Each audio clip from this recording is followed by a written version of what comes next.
kada mes skaitom Morantijos knygoje, epochinėme apreiškime, daugybę puslapių apie Jėzaus gyvenimą ir mokymus, mes sužinome, kad Jėzus Nazarete gyveno 2 aukštų nedidelėme name.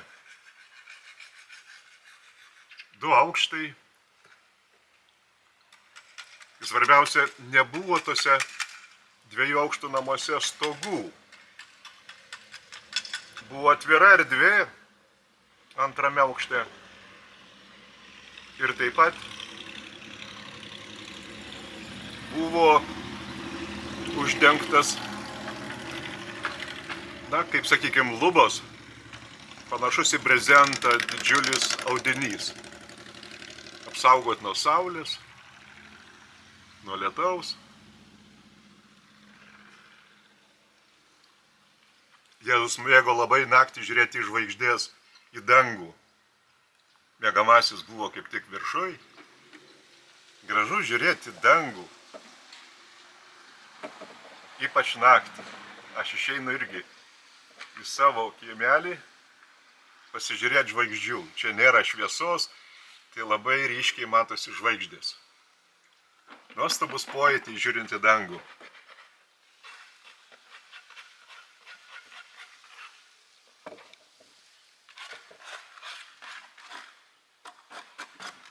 Štai man iš antro aukšto taip atrodo kiemelis.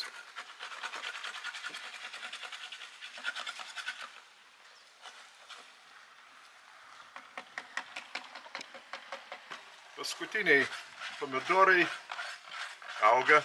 Pridariau daug pomidorų padažo.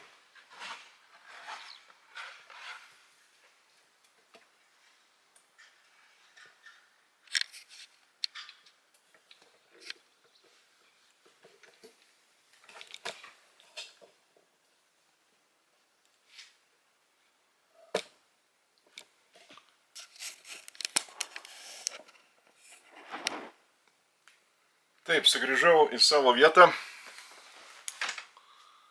nusiimu ausines, dabar mikrofonas bus jau tik tai kameros, o jums per Skype'ą žiūrintiems gyvoje šventovėje teks gal ir prastesnis garsas, bet vis tiek, ko gero, girdėsit. Taigi, mano vardas Algimantas. Vyksta gyvosios pamaldos gyvoje šventovėje, reiškia, ši šventovė neturi ritualo, neturi jokio žegnojimosi, klaupimosi, jokio išorinio matomo veiksmo. Yra širdies atverimas, simboliškai, metaforiškai sakau, širdies. Įrodau į širdies plotą. Atverimas dvasinės asmenybės, kuri yra šitame kūne. Šitas kūnas laikinas, suteiktas gerų darbų atlikimui visumos geroviai šitame pradinėme pasaulyje. Aš jau užsiminiau iš pradžių, filmuodamas aplinką apie Jėzaus gyvenimą Nazarete. Ir štai aš dabar noriu prisiminti Jėzaus gyvenimą 7 metais.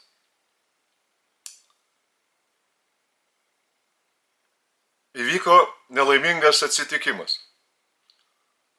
Jėzus, lipdamas iš viršaus laiptais, tiesiog netikėtai Liepos mėnesį užklupo smulkių smėlyčių smiltelių audra, kuri paprastai būdavo per liūčių sezoną, o tai pavasarį. O čia Liepos mėnesį, netikėtai. Ir tos smiltelės pateko jam į akis ir pradėjo, reiškia, jam tos akis pirštėti, graužti ir jisai, lipdamas laiptai žemyn, nudardėjo nuo laiptų. Štai, visatos vienas iš dviejų kūrėjų, kada įsikūnijo materialiu pavidalu, būdamas 7 metų, patyrė šitą nelaimingą atsitikimą. Juozapą ir Mariją šitas epizodas sukrėtė. Jiegi visą laiką globojo Jėzų, rūpinosi juo kaip tuo ypatinguoju vaiku. Gabrielius dar prieš Jėzaus gimimą apsireiškęs Marijai pasakė, kad tai bus šviesos kūrėjo šauklys. Jis ves visus žmonės į šviesą, į tiesą. Ir dabar atsitiko toks dalykas, kokia yra rizika. Ir nieks neapsaugojo jo.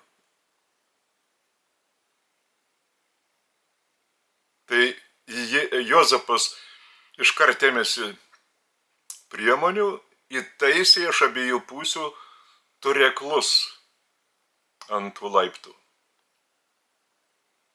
Marijagi padarė klaidingą sprendimą ir tiesiog nebenorėjo niekur jo paleisti toliau nuo savęs, kad visą laiką būtų šalia jos. Tai Juozapas ją įtikint sugebėjo, kad nereikia šitaip jau laikyti prie sijono pririšto šio 7-mečio.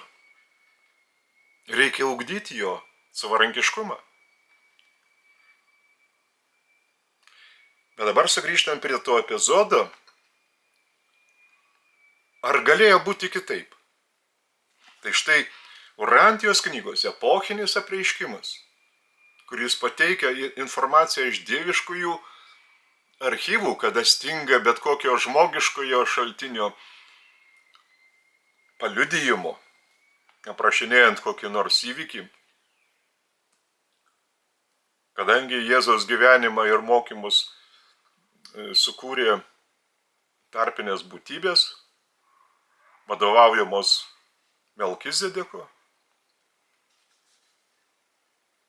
o tarpinės būtybės tai nėra dar dvasinės asmenybės turinčios, nors mums materialiam žvilgsniui ir nematoma, išorinį pavidalą, bet jis dar nėra net morontinis. Ir to labiau nėra dvasinis. Tai štai tarpinės būtybės yra šalia mūsų. O Jėzaus apsaugai buvo paskirta viena pirminės kategorijos tarpinė būtybė. Tai dar nuo Kaligastijos 100 laikų buvo sukurtos.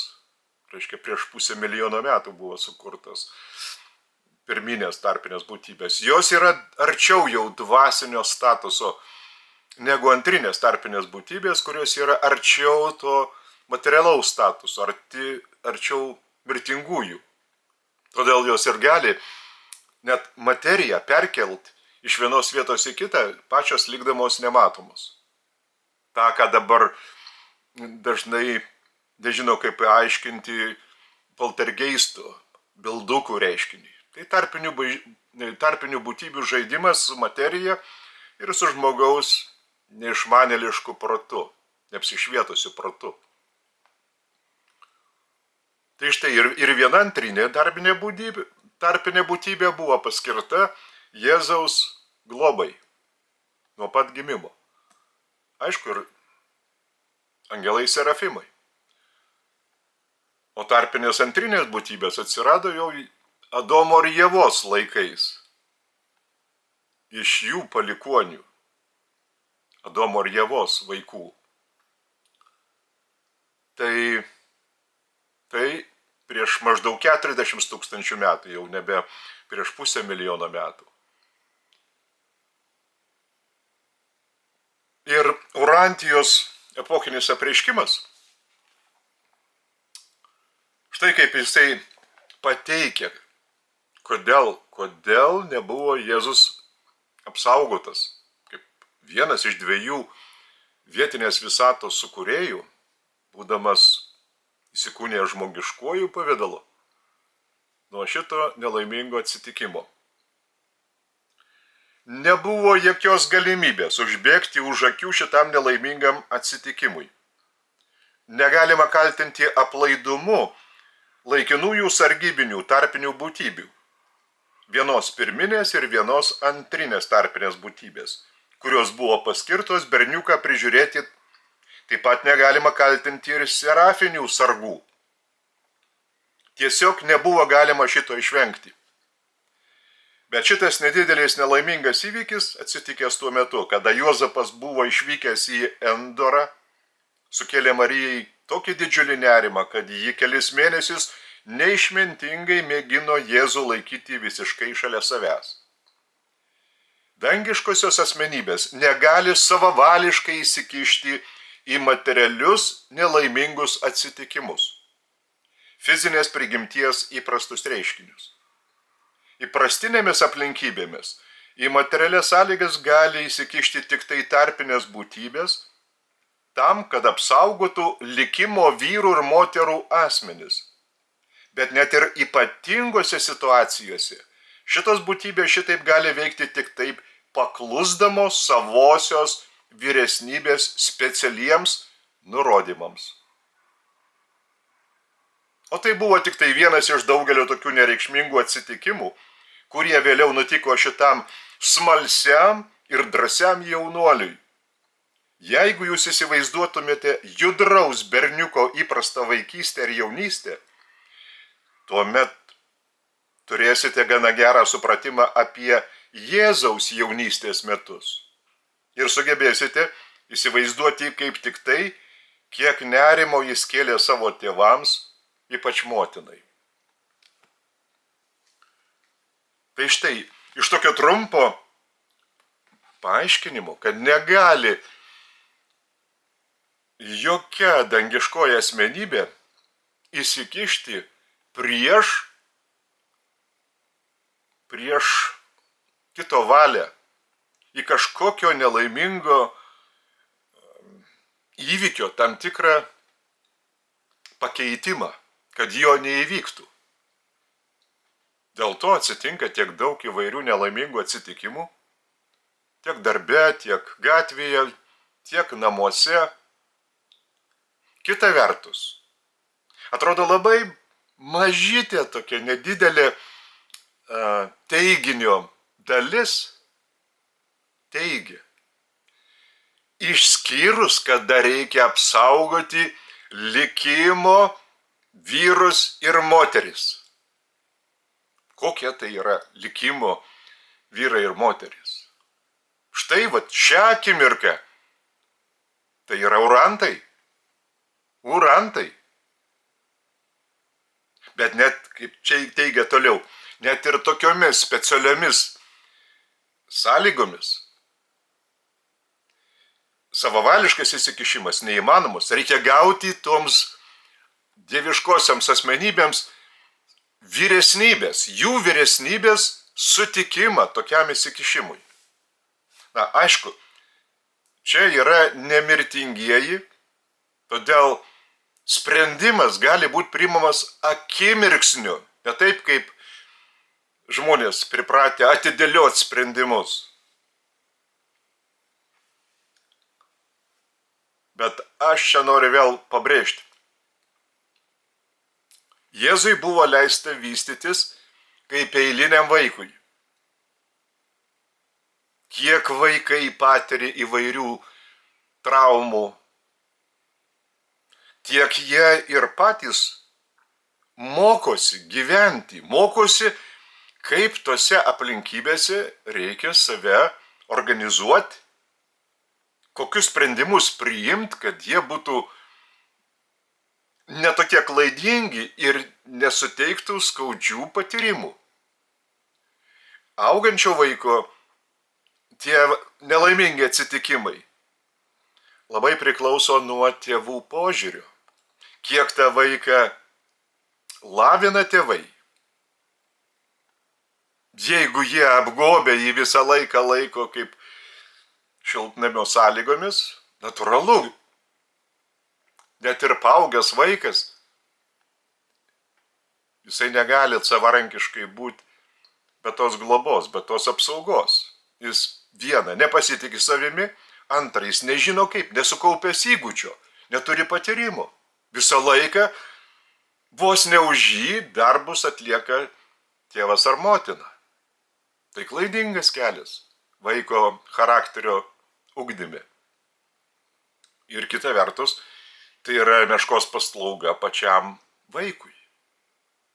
Juk vaikas augdamas imliau priima tą jį supantį aplinką ir daug greičiau suformuoja savuosius įgūdžius negu vėlesnėme amžiuje. Vis tiek reikės kažkada iš tos globos pabėgti. Nors yra ir suaugusių žmonių, kurie nėra savarankiški, o tėvai įtakoja daugiau negu tas jau suaugęs sūnus ar dukra. Todėl kūrėjas, būdamas visi išmintis, jis irgi neteikia tokios apsaugos, kad užbėgti už akių visiems nelaimingiams atsitikimams. Net apreiškėja ir sako, įvyko daug tokių nereikšmingų nusibrozdinimų, įvairių situacijų. Tai yra mokymosi, lavinimosi procesas, evoliucija. Ir joje, būtent šitoje planetoje, reikia kaupti patyrimą ir lavinti savo protą, savo kūną ir tuo pačiu prisitaikyti prie aplinkos. Kūrėjas turi taip pat pereiti per šitą patyrimą, ne per stebuklingą apsaugą, nors jam tikrai galėtų sudaryti šiltnamio sąlygas ir visai vaikystėj, paauglystėj ir suaugusiam. Bet šito išmintingai nedaro. Ir teisingai daro.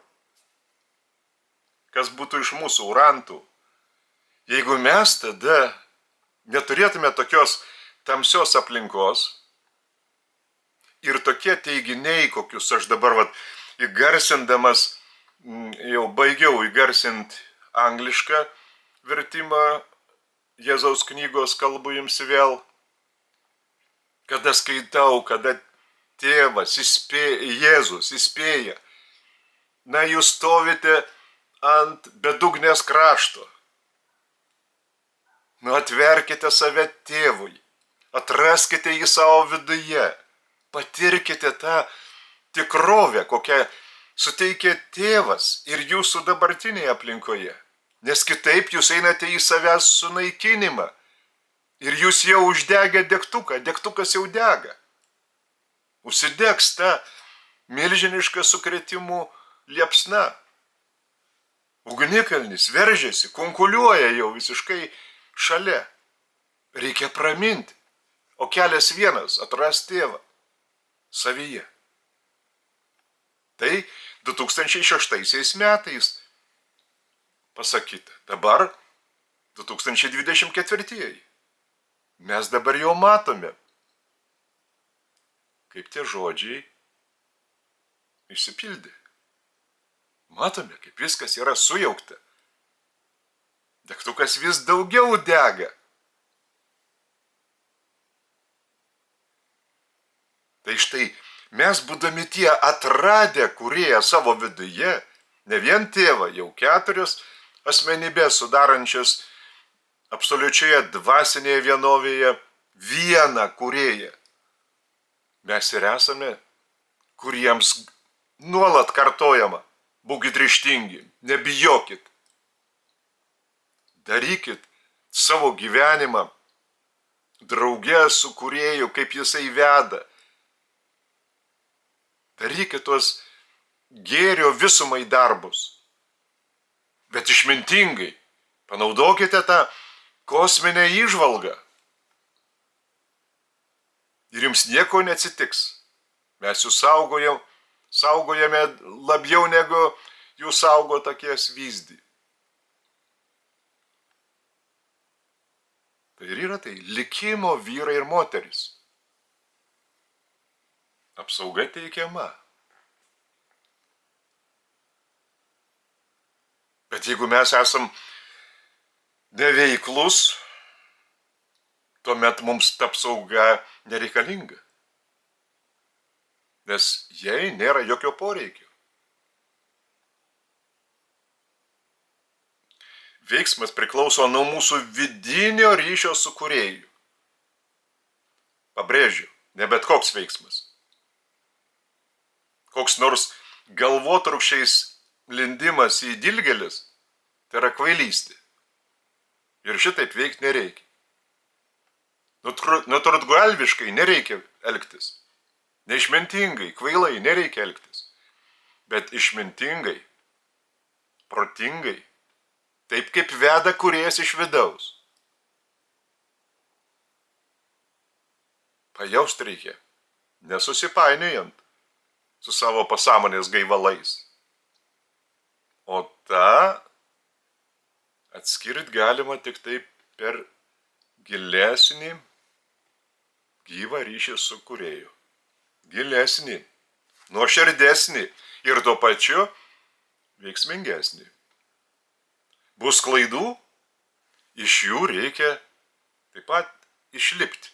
Nekartot užsispyrusiai, bet giliau vėl atsivert, pajaust tą tikrąjį kūrėjo vedimą, o ne savo išmąstytą, primestą ir neturinti nieko bendro su kūrėjo vedimu iš vidaus.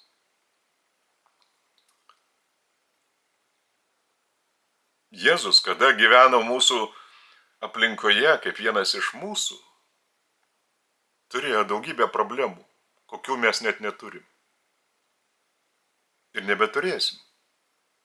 Nes jis nuo 14 metų rūpinosi visa gausia 9 vaikų ir Marijos šeimyną. Vienintelis buvo maitintojas. Nuo 14 metų. Įsivaizduokit, kokia yra įtampa dar nesubrandintam paauglio protui. Nors jis jau buvo baigęs sinagogos mokyklą, ten lavinimas vyksta 6 metus, nuo 7 metų. Berniukai lanko sinagogą, tai 3 metai, kada jie studijuoja hebrajų kalbą įstatymo knygą, o tada jau kiti 3 metai, jau baigus pradinę sinagogos mokyklą, kiti metai po pradinės, tai kiti metai sinagogos mokykloje paskiriami jau pasirinkus tam tikrą jau pranašų, įvairių šventųjų pranašų mokymų, analizė. Bet tuo metu nebuvo vadovėlių, neturėjo jie knygų. Tai Chazanas, mokytojas. Jis pateikdavo įvairias citatas ryškiausių praeities šviesulių ir garsiai vaikai kartodavo ir mintinai kaldavo šitos šviesuolių ryškiausius minčių deimantus. Tai buvo ir Jėzaus lavinimas, plėtimas, pažįstant daugiau šventųjų raštų. Nors jo esminis išsilavinimas buvo tai moralės samprata, religijos samprata. Šeimoje. Iš šeimos jis gavo, iš Juozapo ir Marijos jis gavo tai.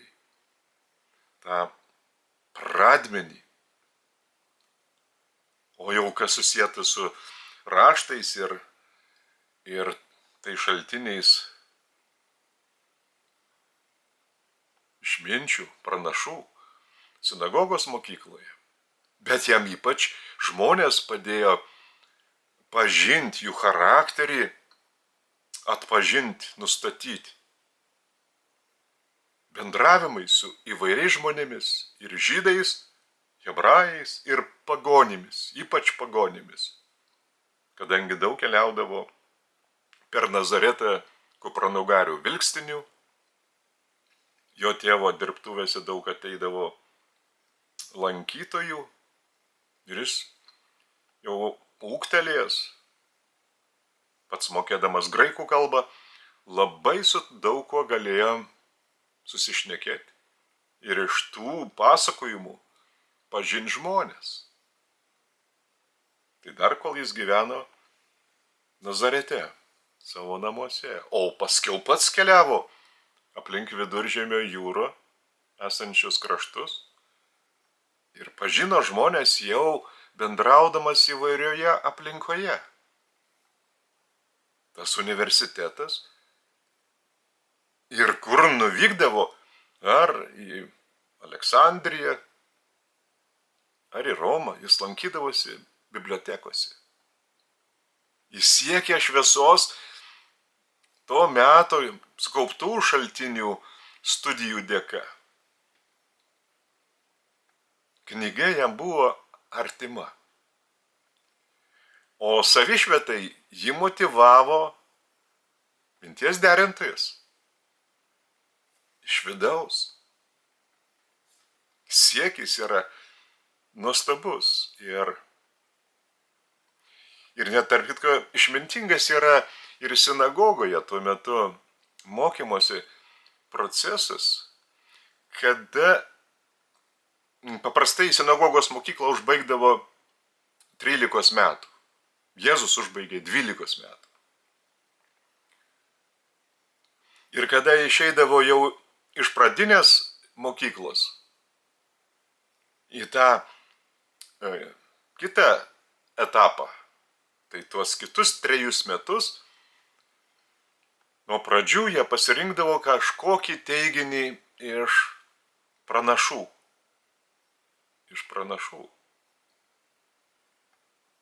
Ir Jėzus savo pasirinko, kad tai yra būtent tas teiginys iš Isajo, kad kūrėjas yra vienas ir jis gyvena viduje. Ir jis gali būti pajaustas. Ir tai, ką jisai per savo dvasią suteikia, dalinti aplinkai, šviesinti aplinką. Tokią mintį pasirinko ir Jėzus savo gyvenimo taisykle. Ir štai mokiniai turėjo pasirinkti savo tokią gyvenimo taisyklę iš pranašų. Įvairiausių teiginių.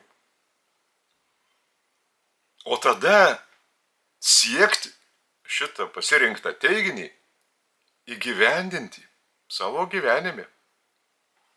Pradėjus, jeigu 7 metų pradeda lankyti mokyklą, 1-3 metai pradinė mokykla, tai 10 metų jau reikia pasirinkti tokį teiginį. Ir kitus 3 metus siekti jį gyvendinti. Išmintinga. Aišku, išmintinga. Praėjo 2000 metų, turėtų būti jau išmintinga dabartinėme vaikų lavinime. Tokie dalykai. Yra jie ar ne? Ne iš tolo. Net ko nors panašaus nėra. Reiškia, vėl tai rodo. 2000 metų buvo iššvaistyta tuščiai. Švietimo sistema degradavo. Ji nekloja pamato, ant kurio turi būti, kaip ir šiandien, ir yra scholastiniai dėstymo metodai. Nėra mąstymo lavinimo, o yra kalimas įvairių frazių, įvairių citatų, įvairių datų, įvairios informacijos, nesiekiant mąstyti ir suvokti tų visų informacinių klodų reikšmę, prasmę žmonijai, prasmę visuomeniai, prasmę tautai. Niekas šito nemoko. Nes nėra pasirinkimo tokiame, sakykime, 10 metų vaikų būryje, klasėje, savo gyvenimo įstatymo. Iš pranašų, iš visos žmonių, kad vaikai patys pasirinktų savo laisvą valią ir siektų šitą teiginį įgyvendinti iki mokyklos baigimo. Štai lavinimas ir mąstymo to pačiu. Ir to teiginio pritaikymo praktikoje. Tai yra kaupiant patyrimus ir to pačiu ugdant charakterį, atsiskleidžiant tuo teiginiu savo charakterio savybėmis, savo aplinkoje. O pranašai niekada nemokė to, kad reikėtų kenkti kitiems, o visuomet švietė žmonės, kad jie plačiau mąstytų ir visuomet įsileistų kūrėją į savo vidų. Į savo vidų. Ne į protą, į širdį. Tai štai Jėzaus aplinka ir Jėzus joje, toje aplinkoje, buvo tam tikra vienas kitą veikianti, nors jau trukinėjanti sistema. Jėzus norėjo daug ką pakeisti šviesos labui ir šviesos linkme, bet pati aplinka buvo nepasiruošusi jį išgirsti, išklausyti. Ir dvasinės asmenybės neturi jokios galios įsiterpti į tą procesą, kad aplinka geranoriškiau nusiteiktų Jėzaus atžvilgiu, kad jį priimtų jo teiginius lengviau. Ne. Tokia visuomenė, tokia aplinka, tokia reakcija. Natūralu, tokios pasekmės.